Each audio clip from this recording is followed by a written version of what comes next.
करने वाले हैं। आपका लास्ट यूनिट जो है 10th यूनिट, ठीक है, जिसमें आपका प्रैक्टिकल योगा एक सब्जेक्ट है, प्रायोगिक योग करके उसमें लिखा होगा हिंदी वाले सिलेबस में। तो प्रैक्टिकल योगा, ठीक है, तो प्रैक्टिकल योगा बेसिकली ये बहुत ही इस यूनिट को हमने कुछ बहुत हद तक कंप्लीट कर लिया है। जो हमने प्रीवियस हठ योग ग्रंथ देखे और हम अलग अलग जो आसन वगैरह से रिलेटेड हठ योग ग्रंथों में जो देखा था, ठीक है, पातंजल योग दर्शन में आपने देखा था, बंध वगैरह के लिए भी आपने जो उपनिषद इत्यादि में देखा है, बंध हठ योग ग्रंथों में देखा है, तो उन्हीं को यहाँ पे फिर से दिया गया है, उनके बेनिफिट्स दिए गए हैं। तो कुछ साइंटिफिक बेनिफिट जो हम मॉडर्न लाइफ से उसको रिलेट करके देखें, तो उसके बारे में हमें थोड़ा सा यहाँ पे पढ़ना है। बाकी ओवरऑल आपने इस यूनिट को कंप्लीट कर लिया है, ठीक है, तो थोड़ा सा हम इसको देखेंगे।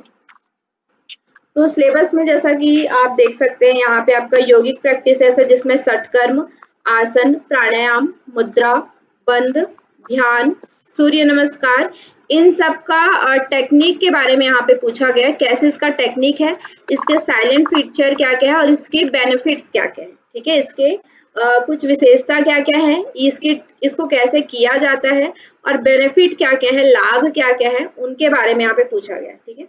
तो आप देख पा रहे हैं जैसे षटकर में हमें है वमन धोती, वस्त्र धोती, दंड धोती, लघु और पूर्ण शंख प्रक्षालन, नेति है, नेति में सूत्र नेति, जल नेति, कपाल भाती में आपका 3 है, वातक्रम, व्युतक्रम, शीतक्रम, अग्निसार है, नौली है, त्राटक है। तो ये सारी चीजें हमने पढ़ लिया है, ठीक है, इनके बेनिफिट्स भी हमने देखे हैं। तो वही सारी चीजें हैं, इसको आपको रिपीट करना है, ठीक है। आपका सूर्य नमस्कार, तो सूर्य नमस्कार हम जानते ही हैं कि सूर्य नमस्कार में 12 स्टेप होते हैं, उनको कैसे किया जाता है, उनको मंत्रों के साथ कैसे किया जाता है, उनके क्या बेनिफिट हैं, ठीक है, तो इसको भी हम जानते हैं। स्टैंडिंग पोस्चर है, मतलब पोस्चर है आपके, स्टैंडिंग है, सिटिंग है, प्रोन है, सुपाइन है, बैलेंसिंग है, इस तरह से अलग अलग तरह के पोस्चर्स यहाँ पे दिए गए, उसमें कुछ पोस्चर्स के नाम दिए गए हैं, तो यही पोस्चर्स आएंगे ऐसा जरूरी भी नहीं है, ठीक है, इसमें कुछ आपको एक डिक्टेट करने के लिए कुछ पोस्चर वगैरह के नाम यहाँ पे दिया गया है, लेकिन यही सारे पोस्चर ही आपके उसमें एग्जाम में आएंगे ऐसा भी नहीं है, इससे अलग भी आ सकता है, ठीक है। जैसे प्राणायाम है तो इसमें हमने ब्रीथ अवेयरनेस, कैसे हम अपने श्वास प्रश्वास पर ध्यान देते हैं, सेक्शनल ब्रीदिंग जिसमें हम thoracic, abdomen and clavicular breathing जो हम करते हैं, ठीक है, नाड़ी शुद्धि है, सूर्य भेदन है, उज्जाई है, शीतली है, सितकारी, भस्त्रिका, भ्रामरी, बाह्य वृत्ति, अभ्यंतर वृत्ति, स्तंभ वृत्ति, ये 3 प्राणायाम आपने कहाँ पढ़े हैं? कौन से वाले? बाह्य वृत्ति, अभ्यंतर वृत्ति और स्तंभ वृत्ति।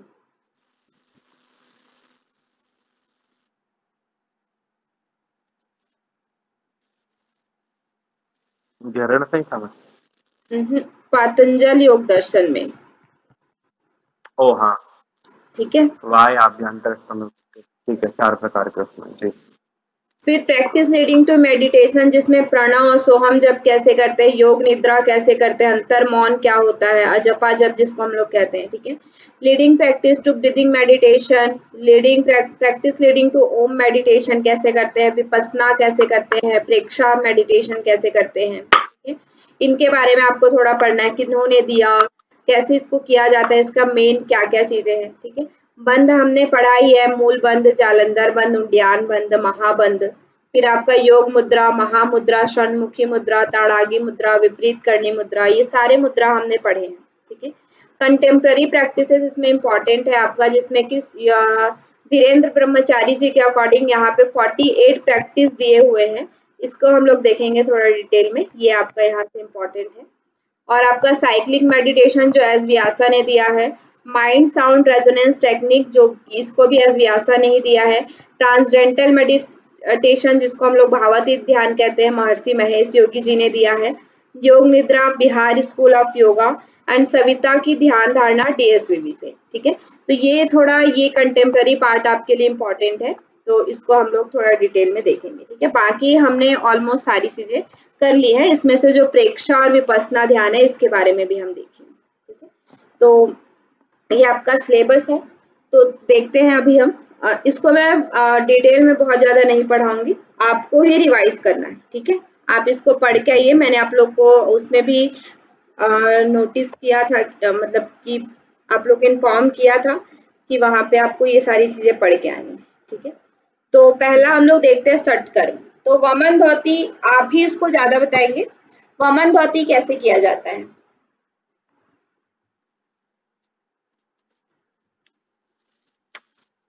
वमन धोती में ये 4 अंगुल चौड़ी होना चाहिए और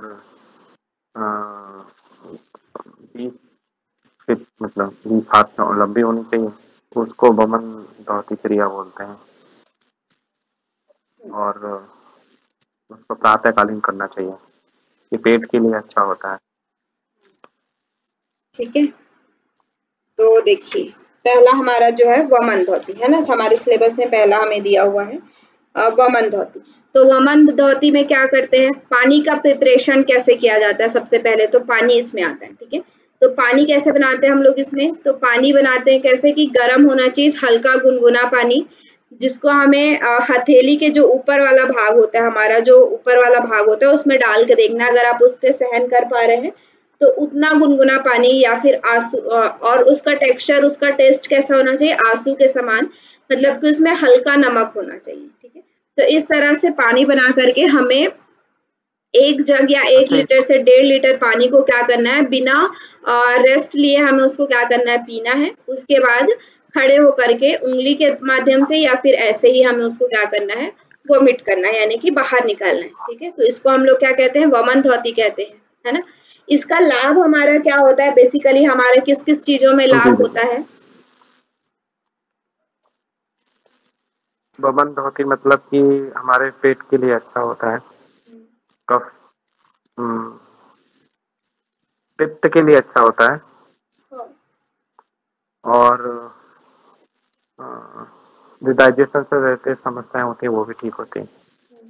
उससे पहले मैं जो बस धोती का आपको बता रहा था वो गलत बता रहा था। ये वमन तो वॉमिटिंग का, गज करने भी बोलते हैं इसको। हाँ, इसको गज करनी भी कहते हैं, ठीक है। जी। तो इसमें मतलब कि कैसे नमक बनाते हैं ये भी आपकी होता है। हाँ और सबसे हाँ। पहले कि इसको कहीं कहीं पे, जैसे कि आप उसमें देखेंगे, बुक में देखेंगे हट प्रदीपिका वगैरह में, तो उसमें बताया जाता है कि खाना खाने के बाद किया जाता है, ठीक है। वमन धोती कब किया जाता है, खाना खाने के बाद इसको किया जाता है, ऐसा इसको बताया जाता है टेक्स्ट में, ठीक है। लेकिन अभी जो हम करते हैं बिना खाना खाए या सुबह सुबह जो हम करते हैं उसको कुंजल क्रिया कहते हैं, ठीक है। जब खाना खाने के बाद कहते हैं तो वमन कहते हैं, ठीक है। तो इस तरह से इसका अलग अलग नाम है।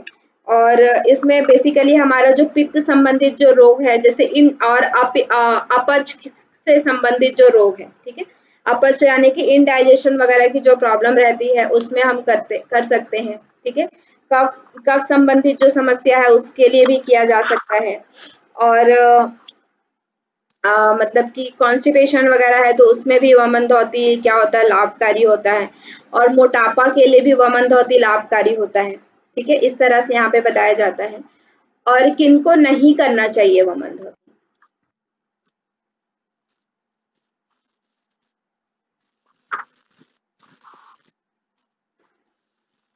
किनके लिए वमन धोती नहीं, मतलब किनको वमन धोती नहीं करना चाहिए? वमन थोड़ा मॉडर्न उसमें जाकर सोचिए, मतलब टेक्सचुअल को छोड़ करके, टेक्सचुअल भी चीजें आपको याद होना चाहिए, वो आपके उधर का पार्ट है, लेकिन साथ ही साथ थोड़ा अभी मॉडर्न टेक्नोलॉजी में भी सोचिए कि अभी किसको नहीं करना चाहिए, अगर कोई डिजीज बेस्ड किस तरह के डिजीज है उनको नहीं करना चाहिए।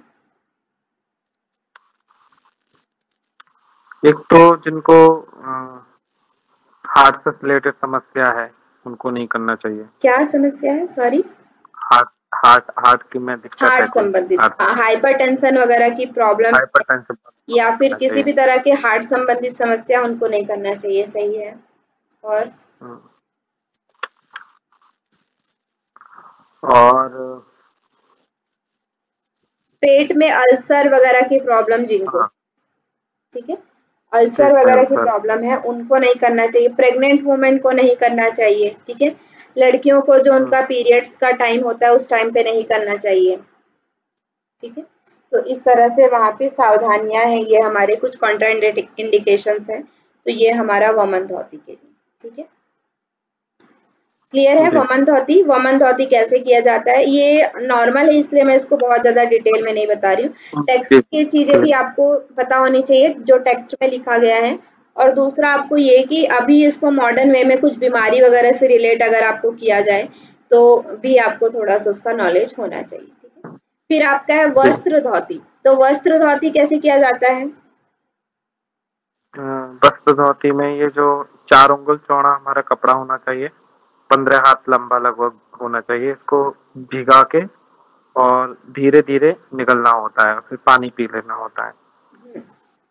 पानी पीते पीते इसको निकलना होता है, फिर उसको बाद में इसको निकाल लेना होता है। कितने समय में हमें वस्त्र धोती करना चाहिए? ये लगभग हमें 10 मिनट में इसको लगभग बाहर, मतलब 10 मिनट के अंदर कर 15 लेना से चाहिए। 20 मिनट के अंदर करना चाहिए। 15 से 20 मिनट।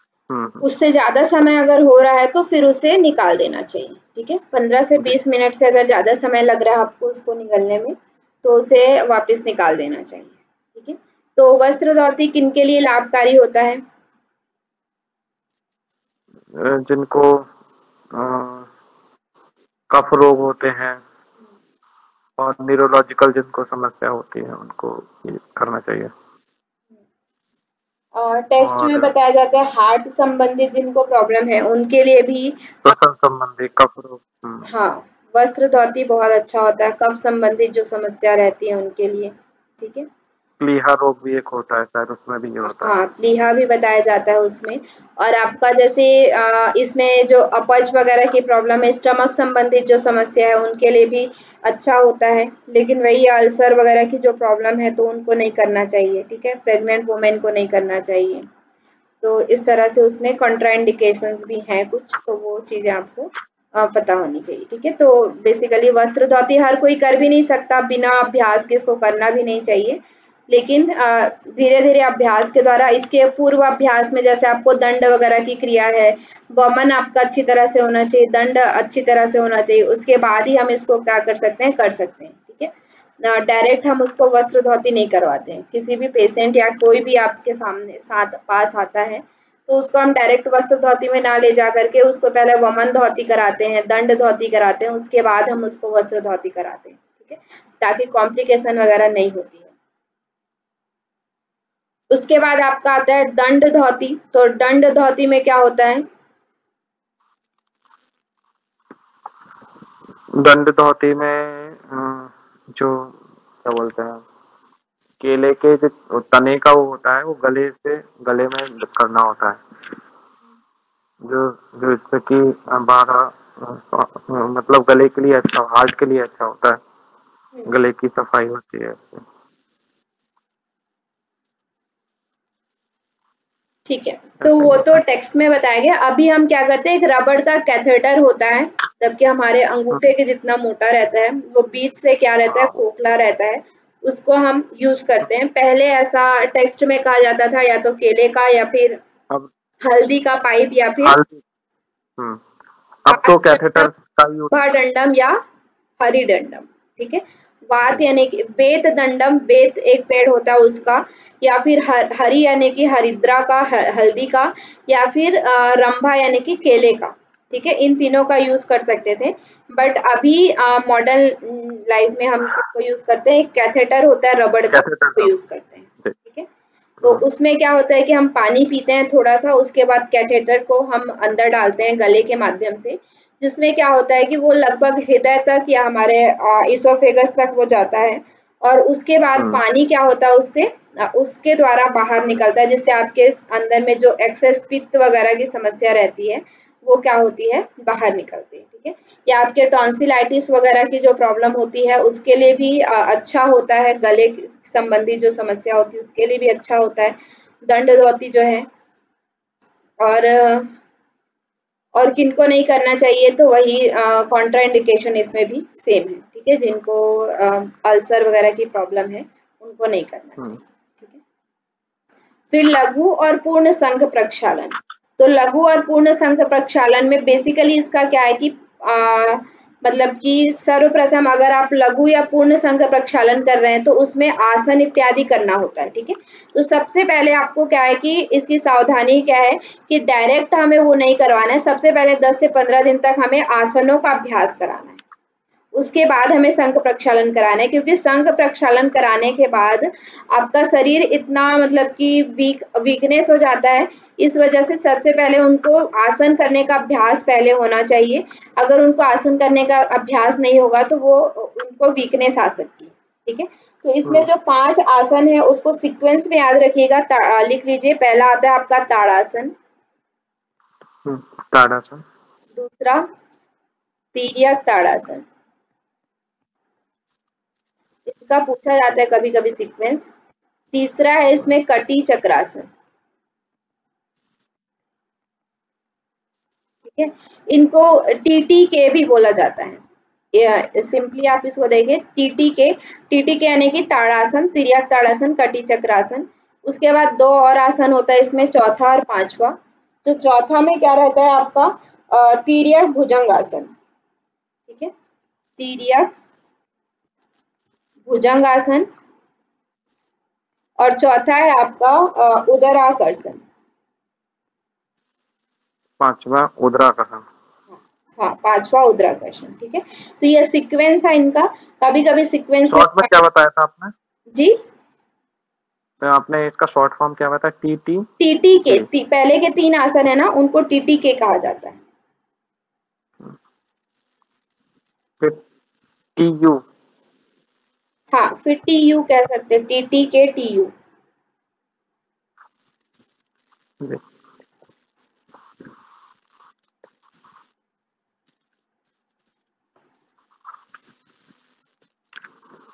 ये क्वेश्चन हमेशा आता है।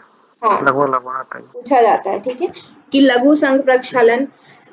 फिर वही है किनको करना चाहिए किनको नहीं करना चाहिए। तो कैसे करते हैं, तो कैसे में लघु और पूर्ण में डिफरेंस इतना है कि लघु में हम 2 से 3 बार तक ही करते हैं, लेकिन पूर्ण में क्या होता है कि हम तब तक ये प्रक्रिया करते हैं जब तक हमारे पानी पेट से पूरा जैसे साफ पानी हमने पिया है उसी तरह से साफ पानी जब तक एक्सक्रीट नहीं होने लगता तब तक हम पूर्ण उसको, जब तक आपकी बॉडी से पूरा साफ पानी जैसे आपने पानी पिया है ना उसी तरह से साफ पानी जब आपका एक्सक्रीट होगा स्टूल के माध्यम से, तो उससे क्या कहते हैं, पूर्ण संघ प्रक्षालन कहते हैं, ठीक है। तो इसमें ज्यादा समय लगता है और ये ज्यादा मतलब कि हैवी होता है, हर कोई इसको नहीं कर पाते हैं। और लघु संघ प्रक्षालन हम कर सकते हैं, ठीक है। लघु संघ प्रक्षालन, पूर्ण संघ प्रक्षालन हमें ज्यादा करना भी नहीं चाहिए, साल भर में 2 बार करना चाहिए, ठीक है। 2 बार कर सकते हैं साल भर में, अगर आप हेल्दी हैं तो साल में 2 बार आप कर सकते हैं पूर्ण संघ प्रक्षालन, ठीक है।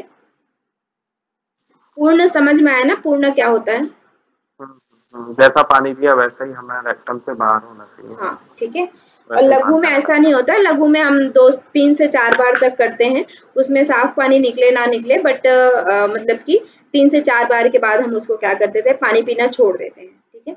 और इसको कैसे किया जाता है, 2 ग्लास पानी पिया जाता है, फिर उसके बाद जो 5 आसन बताए गए उनको किया जाता है जिससे प्रेशर बनता है, तो फिर हम मतलब कि एक्सक्रीट करते हैं, उसके बाद दोबारा से पीते हैं, दोबारा करते हैं, तो इस तरह से इसको बार बार किया जाता है, ठीक है। और इनको किन्हें करना चाहिए, तो जिनको क्या है कि कॉन्स्टिपेशन वगैरह की दिक्कत है, ठीक है। तो आजकल आर्टिफिशियल संघ प्रक्षालन क्या किसको कहते हैं पता है आपको? आर्टिफिशियल, हाँ, एनीमा, ठीक है। लेकिन एनीमा जो है उससे भी हमें नहीं करना चाहिए, संघ प्रक्षालन हम कर सकते हैं क्योंकि एनीमा क्या होता है कि मशीन जनरेटेड होता है एक तरह से, है ना। तो ये हमारे बॉडी को क्या हो जाएगा, अगर उसकी आदत पड़ गई तो फिर हमें मतलब की दिक्कत हो सकती है एक्सक्रीट आउट करने में, या फिर कॉन्स्टिपेशन की दिक्कत बनी ही रहती है। जैसे किन्हीं किन्हीं को क्या कहा जाता है कि लग्जेटिव, लग्जेटिव मतलब क्या होता है, लग्जेटिव उनको आदत पड़ गई है, नहीं, लग्जेटिव मतलब कि जैसे कि जिनको कॉन्स्टिपेशन की दिक्कत रहती है तो वो लोग कुछ ऐसे चीज का यूज करते हैं, जैसे कि आप क्या कहते हैं उसको, त्रिफला लेते हैं, ठीक है, या त्रिफला या फिर ऐसा कोई भी चीज सिरप हो गया या कोई ऐसी टेबलेट हो गया, उस टेबलेट को लेने के बाद ही उनको क्या होगा, जैसे किसी किसी को आपने देखा होगा कि जब तक मैं चाय नहीं पीता तब तक मैं फ्रेश नहीं हो पाता, चाय पीने के बाद फ्रेश, तो वो क्या एक तरह का उनका लग्जेटिव है, उनको वो आदत पड़ गई है। ठीक है, तो कोई भी ऐसा चीज जो हम मतलब फ्रेश होने से पहले लेते हैं, ठीक है, तो उसको क्या कहा जाता है, लग्जेटिव कहा जाता है। ठीक है, जैसे कोई या चाहे वो क्या बोलते हैं उसको, चाय वगैरह हो सकता है, या फिर आपका ये जो त्रिफला वगैरह की गोली आती है, या फिर इसी किसी कई सारे चूर्ण वगैरह आते हैं। ठीक है, तो उन सबको क्या कहा जाता है, लग्जेटिव्स कहा जाता है। तो अगर हम लग्जेटिव लेते हैं तो ये हमारी आदत पड़ जाती है, और मतलब कि फिर जब तक हम उनको नहीं लेते हैं तो हमारा बॉडी उसी तरह से बन जाता है, और जब तक हम उनको नहीं लेते हैं तो फ्रेश नहीं हो सकते और उनको कॉन्स्टिपेशन की दिक्कत हो सकती है। तो एनीमिया भी अगर हम बार बार लेते हैं एनीमिया भी, तो वो भी हमारा क्या हो सकता है, लग्जेटिव बन सकता है, मतलब कि हमारी आदत बन सकती है, और आदत बनेगी तो फिर बार बार हमें वो दवाई की तरह लेना पड़ेगा। ठीक है, तो एनीमिया हमें नहीं लेना चाहिए, उसके जगह हम लघु संघ प्रक्षालन की क्रिया कर सकते हैं। ठीक है, तो किनको करना चाहिए, तो वही है इसमें जो जिनको कॉन्स्टिपेशन वगैरह की दिक्कत होती है उनको करना चाहिए। और ये क्या करता है कि हमारे ओवरऑल डाइजेस्टिव सिस्टम को क्या करता है, क्लीन करता है। ठीक है, जो हमारा संघ प्रक्षालन है वो हमारे पूरे डाइजेस्टिव सिस्टम को फ्रॉम माउथ टू एनस क्या करता है, क्लीन करता है। ठीक है, तो ये हमारा एक लाभ है। किनको नहीं लेना चाहिए, तो वही जिनको अल्सर वगैरह की प्रॉब्लम है उनको नहीं लेना चाहिए। कोलोन वगैरह या इंटेस्टाइन या हमारे लार्ज इंटेस्टाइन या स्मॉल इंटेस्टाइन में अगर कोई समस्या है, जैसे कि अल्सर वगैरह हो गया, या फिर कोई कैंसरस कोई वुंड वगैरह बना हुआ है, यानी कि घाव वगैरह है, तो नहीं लेना चाहिए, नहीं करना चाहिए लघु संघ प्रक्षालन की क्रिया। ठीक है, प्रेग्नेंट वोमेन है तो उनको नहीं करना चाहिए, और जो पीरियड्स के दौरान लड़कियों को नहीं करना चाहिए। ठीक है, जी। कभी कभी पूछ लिया जाता है कि किनको नहीं करना चाहिए, किनको करना चाहिए, क्या इसके लाभ हैं। ठीक है, तो इस तरह से आपका पूछ लिया जाता है, कौन से, जैसे आपको कोई डिजीज दिया रहेगा तो इस रोग में हम कौन कौन से अभ्यास कर सकते हैं, तो वहां पे यही डिजीज आएगा ऐसा हम डेफिनेट नहीं कर सकते। तो इसीलिए आपको थोड़ा बहुत हर डिजीज के बारे में पता होना चाहिए कि कहाँ का वो डिजीज है, और उस डिजीज का गुण धर्म क्या होता है, कि क्या है वो, मतलब कि जैसे अगर आपको अस्थमा बोला जाए तो अस्थमा में क्या होता है, तो अस्थमा में हम क्या कर सकते हैं, क्या पहले आपको अस्थमा के विषय में पता होना चाहिए कि अस्थमा क्या होता है, तभी आप उसमें प्रैक्टिस बता पाएंगे कि किस तरह के प्रैक्टिस हमें करना चाहिए, किस तरह के नहीं करना चाहिए। ठीक है, तो हर चीज आपको थोड़ा सा एक ग्रॉस नॉलेज होना चाहिए, उसका एक डीप डीप पूरी तरह से डीप ना कहें तो भी एक सुपरफिशियल नॉलेज आपको डिजीज वगैरह है, प्रैक्टिस वगैरह के बारे में आपको पता होना चाहिए। ठीक है, तो इसी को बताने के लिए ये आपका 10th यूनिट जो है वो इसी पर बेस्ड है। फिर आपका आता है नेति और सूत्र नेति। तो नेति और सूत्र नेति में क्या होता है, मतलब नेति में जो आपका जल नेति और सूत्र नेति है, ये बेसिकली किसके लिए कहा जाता है, नोजल कैपेसिटी, मतलब नासिका के ईएनटी के लिए। हाँ ईएनटी के लिए कहा जाता है। ई मतलब ईयर, नोज एंड थ्रोट। ठीक है, और बेसिकली जो हम टेक्स्ट पढ़ते हैं तो क्या कहते हैं, कंधे के ऊपर जो भी रोग होते हैं उनके लिए क्या होता है, नेति जो है वो अच्छा, लाभकारी होता है। ठीक है, तो यहाँ पे जल नेति के लिए जल कैसे बनाया जाता है, कैसे उसको किया जाता है, सूत्र नेति की लंबाई क्या होती है, जल नीति में तो जल का तापमान शरीर के तापमान के बराबर रखना होता है, और फिर उसमें थोड़ा सा नमक डाल के यदि हम करते हैं तो वो नाक में उतना जलन नहीं करता है।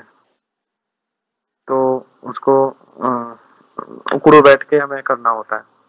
उकड़ू के आसन में हम बैठ के फिर उसको पहले लेफ्ट नोस्टल से या जिससे भी कर रहे हैं फिर राइट नोस्टल से करना होता है। उसको ऐसे कागासन करके भी हम कहते हैं। ठीक है, कभी कभी पूछ लिया जाता है कि क्या है, तो उसको कागासन भी कहते हैं, जो उकड़ी बोल रहे हैं उसको कागासन भी कहा जाता है। जी जी जी। चलिए, और नीति में फिर जो नीति होती है वो धागे का भी होता है, मतलब रस्सी की तरह भी होता है। 12 अंगुल लंबा होता है ये। 9 अंगुल। और सॉरी 9 अंगुल होता है, और इसमें पतली सी रस्सी होती है। इसको नाक से डाल के थ्रोट के थ्रू उसको साफ करना होता है। और आजकल कैथेटर आता है, वो प्लास्टिक का आता है, उसके थ्रू जैसे जो बिगनर है उनके लिए ये रबड़ नेती यूज किया जाता है। हाँ, रबड़ नेती। फिर उसके बाद जैसे थोड़ा प्रैक्टिस अच्छा हो गया तो हम सूत्र का प्रयोग कर सकते हैं। लाभ क्या है इनका? सूत्र नेती इससे मतलब आँख कान गले के जो रोग हैं वो ठीक होते हैं, और टॉन्सिल्स जो ठीक होते हैं, और म्यूकस मेम्ब्रेन जो अंदर नाक में इन्फ्लामेशन हो जाता है अंदर, वो भी ठीक होता है। और एक जो होता है क्या बोलते हैं, जो जो लोगों को सर्दी जुकाम, साइनोसाइटिस, हाँ सुन पड़ा है। साइनोसाइटिस मतलब जो साइनस की समस्या, नाक के अंदर की जो मसल मतलब स्वेलिंग हो जाती है, वो उसके लिए भी ठीक होता है। और ब्रोंकाइटिस के लिए भी ठीक रहता है, एलर्जी किसी को होती है। एलर्जिक राइनाइटिस सुना है? एलर्जिक राइनाइटिस नहीं सुना। नहीं पूछा जाता है बार बार। Allergic rhinitis, sinusitis. Allergic rhinitis में क्या होता है, जैसे आपने देखा होगा किसी किसी की रनिंग नोज, उनका नोज रनिंग रहता है, मतलब कि बहता रहता है, नाक से हमेशा उनके पानी आता रहता है। अच्छा, एलर्जिक राइनाइटिस। हाँ, राइनाइटिस मतलब कि रेन, ऐसे समझ सकते हो आप इसको याद रखने के लिए। रेन मतलब बारिश, नाक से उनकी बारिश होती रहती है। बारिश कहने का मतलब है मतलब कि बहती रहती है नाक, ठीक है। तो वो एलर्जी की वजह से होता है, ठीक है। अलग अलग जैसे धूल की वजह से, धूप की वजह से, या किसी भी एलर्जी की वजह से उनको, यहाँ पे शायद सर ने आपको बताया नहीं है क्या इसके बारे में? ये बताया था थोड़ा सा, पर मुझे ब्रोंकाइटिस भी बताया था उन्होंने। हाँ, इसमें एक ना वायरस भी होता है, उसका भी नाम पूछा जाता है। राइनाइटिस के लिए वायरस बताया था क्या? शायद याद नहीं है मेरे को, बताया होगा। निमोनिया? नहीं, वो तो बीमारी है। इन्फ्लामेशन तो हो ही गया। हे फीवर भी बताया था सर ने। हाँ, हे फीवर। कौन सा वायरस, कौन सा होता है? हाँ बता रही हूँ, मेरे को भी अभी याद नहीं आ रहा, 1 मिनट बताती हूँ। बहुत इंपॉर्टेंट है, पूछा जाता है ये।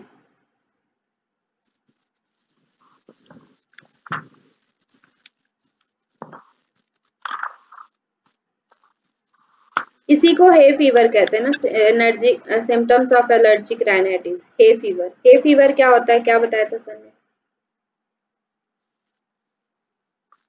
तो मतलब उसमें भी सांस लेने में दिक्कत होती है ना, सांस नली में, क्योंकि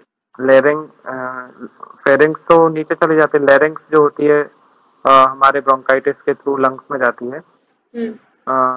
वहां से तो उसमें मतलब सांस लेने में दिक्कत होती है, उसमें इन्फ्लामेशन यदि हो जाता है तो वो बताया था ये फीवर। मतलब अपर पोर्शन में ही होता है, ऊपर, मतलब ब्रोंकाइटिस के अंदर नहीं, मतलब उधर क्या बोलते हैं इसको, राइनाइटिस का जो वायरस होता है राइनो वायरस कहा जाता है।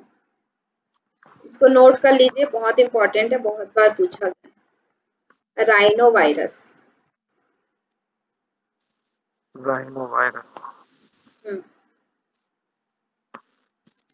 और एक होता है इन्फ्लुएंजा। इन्फ्लुएंजा,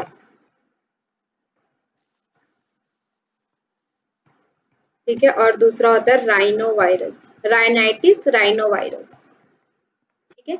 इन दोनों वायरस की वजह से होता है रनिंग नोज, मतलब कि उनका नोज कंटिन्यूअस बहता रहता है। जैसे बच्चों में भी आपने देखा होगा, उनके नोज हमेशा बहते रहते हैं, ठीक है। तो ये किसकी वजह से होता है? एलर्जिक राइनाइटिस कहते हैं इस डिजीज को। और इसमें भी जो नेती होता है बहुत ही फायदेमंद होता है, ठीक है, एलर्जिक राइनाइटिस में। क्लियर है? और नेती में आपका दोनों, जल नेती, सूत्र नेती, दोनों, ठीक है। बेसिकली आपका सूत्र नेती ज्यादा फायदेमंद होता है। लेकिन कभी भी ऐसा कहा जाता है कि जल नीति सूत्र नीति अकेले नहीं करना चाहिए, पहले जल नीति करना चाहिए, उसके बाद सूत्र नीति करना चाहिए। ठीक है, मतलब कि हम डायरेक्ट सूत्र नीति ना करें, जल नीति पहले करें, फिर सूत्र नीति करें, उसके बाद फिर जल नीति करें, ऐसा भी कहा जाता है। ठीक है, ऐसा भी कहा जाता है। इससे क्या होता है कि हमारा जब हम जल नीति करते हैं तो गर्म पानी और जो नमक वाला पानी होता है, तो अगर उससे आपको कोई सूत्र नीति के दौरान अगर आपको कोई इंजरी हो गई है, कोई टीयर वगैरह हो गया आपके नाक के मसल वगैरह में, तो उससे क्या हो जाता है, वो जब गर्म पानी और क्या बोलते हैं आपका नमक के द्वारा वो उसको सेक मिल जाता है और वो मतलब कि जल्दी से ठीक हो जाता है। ठीक है, तो इसलिए कहा जाता है कि डायरेक्ट हमें सूत्र नीति नहीं करना चाहिए, पहले जल नीति, जिससे आपके मसल वगैरह जो होते हैं वो एक्टिवेट हो जाते हैं, उसके बाद सूत्र नीति, उसके बाद फिर से जल नीति का करना चाहिए। ठीक है, क्लियर है ये? जी। उसके बाद आपका आता है कपालभाति। तो कपालभाति हमने देखा है वातक्रम, व्युत्क्रम और शीतक्रम। ठीक है, तो वातक्रम यानी कि जो हम नॉर्मल कपालभाति करते हैं उसको क्या कहा जाता है, वातक्रम कहा जाता है। व्युत्क्रम किसको कहा जाता है? व्युत्क्रम मतलब व्युत्क्रम में मतलब हमको जो नासिका के दोनों छिद्रों से जल भरना होता है, खींचना होता है और मुख से निकाल देते हैं। ठीक है, तो उसको व्युत्क्रम कहते हैं। और शीतक्रम में क्या होता है? और शीतक्रम में वही उसका अपोजिट, मुख में भर के और नासिका से निकालना। हाँ, ठीक है। और वातक्रम यानी कि जो हम नॉर्मल बैठ करके जो कपालभाति करते हैं उसको वातक्रम कहा जाता है ना। तो इनका लाभ क्या है? जो व्युत्क्रम और शीतक्रम का लाभ लगभग जल नीति और सूत्र नीति के अनुसार बताया जाता है। जैसा जल नीति और सूत्र नीति का लाभ होता है, उसी तरह से वातक्रम और व्युत्क्रम का भी व्युत्क्रम और शीतक्रम का भी लाभ होता है। बाकी एज कपालभाति का अगर लाभ देखें तो ये क्या करता है, कफ का नाश करता है। ठीक है, सभी कपालभाति का कार्य क्या है कि कफ का ये नाश करता है। ठीक है, जी। फिर आपका आता है अग्निसार। अग्निसार कैसे करते हैं? अग्निसार में तेज तेज श्वास लेना होता है, श्वास लेना छोड़ना होता है। सांस लेना और छोड़ना होता है। याद कीजिए अच्छे से। वो भस्त्रिका हो गया क्या? ऐसे ही होता है। अग्निसार, अग्निसार याद नहीं। अग्निसार में क्या होता है? श्वास लेते हैं, पूरी तरह से श्वास बाहर छोड़ते हैं, उसके बाद जालंधर बंद लगाते हैं और पेट को अंदर बाहर करते हैं, बिना श्वास लिए पेट को अंदर बाहर करते हैं। ठीक है, नौली का प्रारंभिक पार्ट हो गया। ठीक हाँ। ठीक, थोड़ा भूल गया। तो नौली के अभ्यास के लिए, उद्यान बंद के अभ्यास के लिए इसको पहले किया जाता है। पहले किया जाता है। ठीक है, अग्निसार। ठीक है, अग्निसार मतलब कि अग्नि को क्या करता है, ये बढ़ाता है, जठराग्नि प्रदीप्त करता है। ठीक है, पेट संबंधी जो समस्या होती है उनको ठीक करता है। लेकिन जिनको सीवियर कॉन्स्टिपेशन की दिक्कत है, मतलब कि बहुत दिनों से कॉन्स्टिपेशन की प्रॉब्लम है, उनको अग्निसार क्रिया नहीं करना चाहिए। ठीक है, ये सावधानी है कि जिनको सीवियर कॉन्स्टिपेशन की प्रॉब्लम है उनको अग्निसार की क्रिया नहीं करनी चाहिए। ठीक है, तो और इसका लाभ क्या है, मतलब कि सावधानी क्या है, जिनको अल्सर वगैरह की दिक्कत है उनको भी नहीं करना चाहिए। ठीक है, इनडाइजेशन है तो वो कर सकते हैं, जिनको अपच की समस्या है वो कर सकते हैं। लेकिन आपने देखा होगा कि जिनकी अग्नि ऑलरेडी प्रदीप्त है, ठीक है, पहले से ही प्रदीप्त है, मतलब कि कभी कभी क्या होता है कि हमारी जो अग्नि है वो 3 तरह की होती है। एक तो क्या, मृदु, एक तीव्र और एक विषम होती है, और एक सम। 4 तरह की होती है। सम यानी कि मतलब कि ठीक ठीक होना, मृदु यानी कि कम होना, मतलब कि जितनी अग्नि होनी चाहिए उससे कम होना, तीव्र यानी कि ज्यादा होना, विषम यानी कि क्या होता है, कभी ठीक है, मतलब कि कभी ठीक है, कभी ज्यादा हो जाता है, कभी कम हो जाता है, कभी इक्वल है। ठीक है, हमें पता ही नहीं है कि इसमें क्या होता है। विषम हो जाना मतलब कि ठीक तरह से ना चलना, कभी अच्छे से पच जाता है, कभी नहीं पचता है, कभी मतलब कि पचता ही नहीं है, कभी ज्यादा पच जाता है, इस तरह से। ठीक है, तो जिनकी अग्नि तीव्र है उनको अग्निसार नहीं करना चाहिए। ठीक है, जिनकी अग्नि तीव्र है, पहले से ही तीव्र है, उनको नहीं करना चाहिए। ठीक है जी। फिर आपका नौली है, तो अग्निसार का नेक्स्ट स्टेप जो होता है वो नौली होता है। ठीक है, नौली कैसे किया जाता है और क्या क्या लाभ है इसके? नौली क्रिया में वही पेट को रोटेट करना होता है, वाम नौली दक्षिण नौली। इससे मतलब पेट संबंधित सारी बीमारियां ठीक होती हैं, डाइजेशन अच्छा होता है। और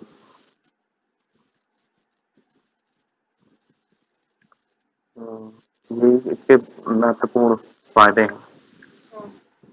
पेट से संबंधित सारी समस्याएं ठीक होती हैं। और इसमें भी वही है कि प्रेग्नेंट वुमेन को नहीं करना चाहिए, अग्निसार भी प्रेग्नेंट वुमेन को नहीं करना चाहिए। ठीक है, अल्सर वगैरह की दिक्कत है उनको नहीं करना चाहिए। फिर आपका आता है त्राटक।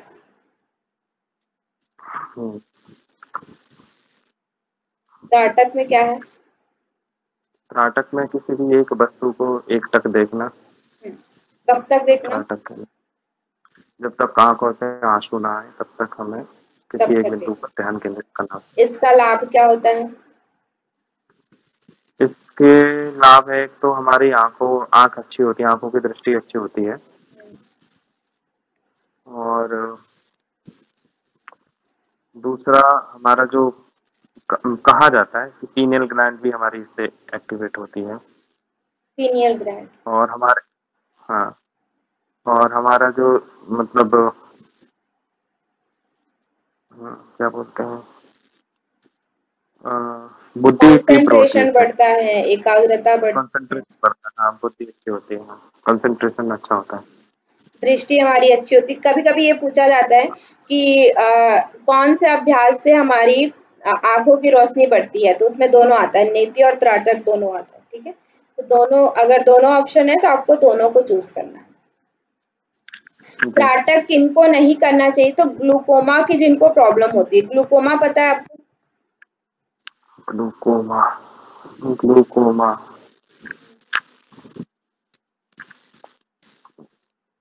ग्लूकोज मतलब शुगर वगैरह जिनको नहीं, ये आंखों से संबंधित प्रॉब्लम है।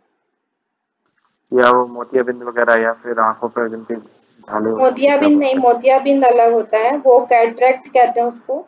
इसमें क्या होता है, ग्लूकोमा में आपका जो ब्रेन नर्व, जो ब्रेन का जो नर्व आई के साथ कनेक्टेड रहता है ना, हमारा जो सभी जो इंद्रियां हैं वो क्या है, ब्रेन के साथ कनेक्टेड रहती हैं।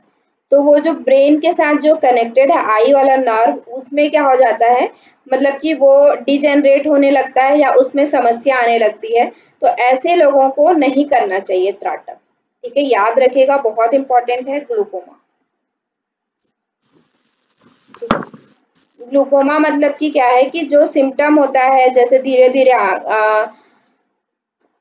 जो हमारा ब्रेन के साथ जो कनेक्शन होता है आंख का, जिसके द्वारा हम देख पाते हैं, आई बॉल मूवमेंट वगैरह कर पाते हैं, तो उसमें दिक्कत आती है। ठीक है, मतलब कि वो जो नर्व सेल में दिक्कत आती है, तो ऐसे लोगों को त्राटक नहीं करना चाहिए, ग्लूकोमा वालों को। ठीक है, बाकी के लोग कर सकते हैं, जिनको आई साइट की कमी वगैरह है वो लोग कर सकते हैं। ठीक है, चलिए, तो नेक्स्ट क्लास में सूर्य नमस्कार देखेंगे, या देखें सूर्य नमस्कार देखते हैं। चलिए इसको एक बार देख लेते हैं। हाँ, सूर्य नमस्कार जैसे आपको पता है इसमें कितने आसन होते हैं? 12 आसन होते हैं। सूर्य नमस्कार दो तरह का होता है। एक में हम जो ये है, क्या है, पर्वत आसन है, सॉरी क्या कहते हैं, प्लैंक पोज है, दंडासन, उसको ना यूज करके पर्वत आसन ही यूज करते हैं। यहाँ पे भी देखा होगा, देखा है? हाँ, है ना? तो उसको क्या कहते हैं, पतंजलि वाला कहते हैं, पतंजलि वेरिएशन है वो। और जिसमें हम ये प्लैंक पोज यूज करते हैं उसको शिवानंद वेरिएशन कहते हैं। ठीक है, जो हम जिसमें प्लैंक पोज यूज करते हैं, जिसमें हम दंडासन यूज करते हैं 5वें पोस्चर पर, उसको हम लोग शिवानंद वेरिएशन कहते हैं, शिवानंद स्कूल के द्वारा बनाया गया है। और जिसमें हम दोनों जगह पे पर्वत आसन यूज करते हैं, तो उसमें क्या है कि पतंजलि वेरिएशन कहते हैं उसको, पतंजलि स्कूल द्वारा बनाया गया है। इसमें क्या होता है, जब हम दोनों जगह पर्वत आसन यूज करते तो इसमें 7 आसन होते हैं पतंजलि वेरिएशन में, और शिवानंदा में कितने आसन होते हैं? 8 आसन होते हैं। ठीक है, स्टेप कितने होते हैं? दोनों में 12 ही होते हैं, 12 स्टेप दोनों में रहते हैं, लेकिन आसनों का वेरिएशन यहाँ पे हो जाता है 7 and 8। ठीक है, क्लियर? जी। तो फिर इसको याद रखिएगा, शिवानंद और उसका कितने आसन होते हैं। कभी कभी पूछ लिया जाता है कितने आसन होते हैं सूर्य नमस्कार में। ठीक है, कभी कभी इनका मंत्र भी पूछ लिया जाता है। ठीक है, तो मंत्र भी आप याद कर लीजिएगा। इसके जो 12 मंत्र है, ओम मित्राय नमः, ओम रवये नमः, ओम सूर्याय नमः, ओम भानवे नमः, खगाय नमः, पूष्णे नमः, ओम हिरण्यगर्भाय नमः, ओम मरीचये नमः, ओम आदित्याय नमः, ओम सावित्रे नमः, ओम अर्काय नमः, ओम भास्कराय नमः। ठीक है, इस तरह से 12 मंत्र इसके हैं, और इनके 12 पोस्चर हैं। मुझे लगता नहीं कि इसको आपको ज्यादा बताना पड़ेगा, बट इसमें क्या इनहेल, जैसे शुरू वाले पोस्चर में इनहेल करते हैं, मतलब नॉर्मल ब्रीदिंग रखते हैं, फिर इनहेल, फिर एक्सेल, इनहेल एक्सेल, यहाँ पे ब्रीदिंग नहीं करते हैं, फिर इनहेल करते हैं, एक्सेल इनहेल एक्सेल इनहेल, और यहाँ पे नॉर्मल ब्रीदिंग। ठीक है, इस तरह से 12 आसनों का कभी कभी पूछ लिया जाता है किस आसन में एक्सेल होता है, इनहेल होता है। मंत्रों के साथ भी पूछ लिया जाता है कितने आसन हैं, आसन कितने हैं बोला जाएगा तो आपको 7 और 8 बताना है, कितने स्टेप्स हैं बोला जाएगा तो उसमें आपको 12 बताना है। ठीक है, इस चीज को याद रखिए। चलिए, जो 7 आसन है वो पतंजलि के हैं, और शिवानंद में 8 है। ये दंडासन है इसमें। हाँ। बस दंडासन एक्स्ट्रा हो जाता है। हाँ। और इसमें दंडासन भी पर्वतासन यूज किया जाता है। जी जी, स्टेप दोनों में 12 ही है। जी, ठीक है। चलिए, तो नेक्स्ट पोस्चर्स वगैरह हम कल से देखेंगे। यहाँ तक आपका जो वो था, क्या कहते हैं, षटकर्म और सूर्य नमस्कार कंप्लीट होता है। पोस्चर वगैरह के बारे में हम कल देखेंगे। बाकी ये सारी चीजें आपने पढ़ लिया। हठ योग एक रिवाइज करिएगा उसको अच्छे से, और हाँ, कल मसल वगैरह रिवाइज करके आइएगा। ठीक है, मसल क्योंकि हम आसन